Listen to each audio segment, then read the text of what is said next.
Well, it's important to understand that those theaters, be it the Nordics or the Baltics, are increasingly interconnected.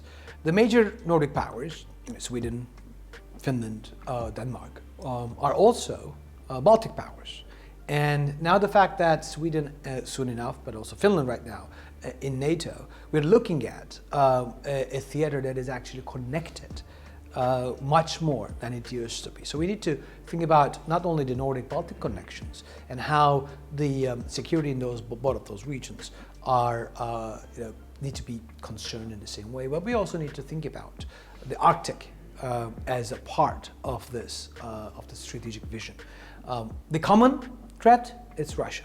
In the Arctic, in the Nordics, in the Baltics, it is the common adversary, and we need to think about how they perceive these three different areas and how the countries in the region can work together to ensure our common security in the region.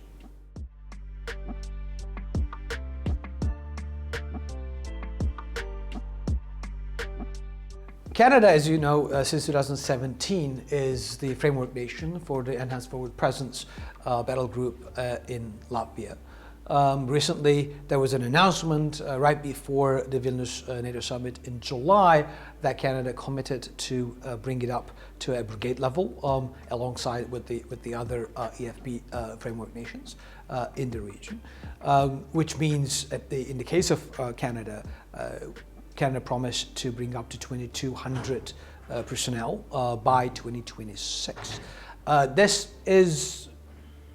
Numbers are a bit smaller than what I would like to see. For example, Germany is suggesting 4,000 troops. The Brits are ramping up similarly.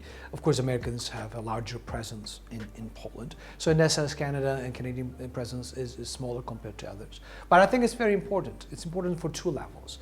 Number one, it provides skin in the game for Canada and highlights the very important nature that NATO and the Transatlantic Alliance is an alliance between Europe and North America. In most of the time when we talk about Transatlantic Alliance, we tend to default into America and Europe.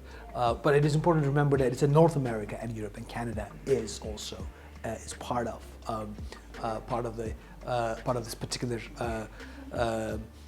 alliance, right? So it's important that Canada is present and make sure that the defense of the alliance in the eastern flank is Canada contributes to this particular defense. So the political nature, the very fact that Canada is present there is important.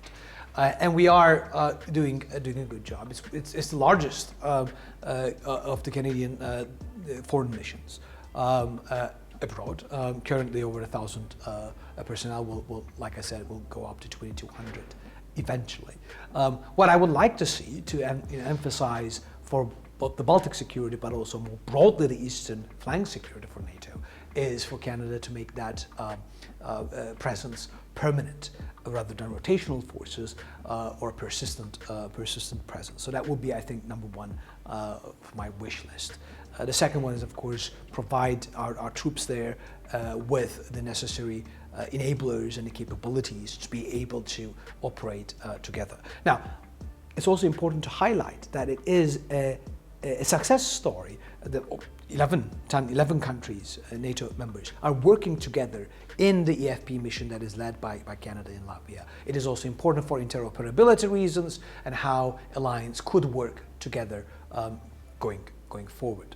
And I also would like to highlight the third component of it, and that is the interconnectedness of these theaters. Canada is, of course, a big Arctic player, a big Arctic nation, but because of our presence in the Baltics, Canada is also a Baltic actor. And as we start thinking more thoroughly about the interconnectedness of these two theaters, Canada has a role to play, both in terms of providing information and accuracy and capabilities, both in the Baltics as well as in the Arctic, but also can bring along our Baltic friends to think more strategically about the Arctic.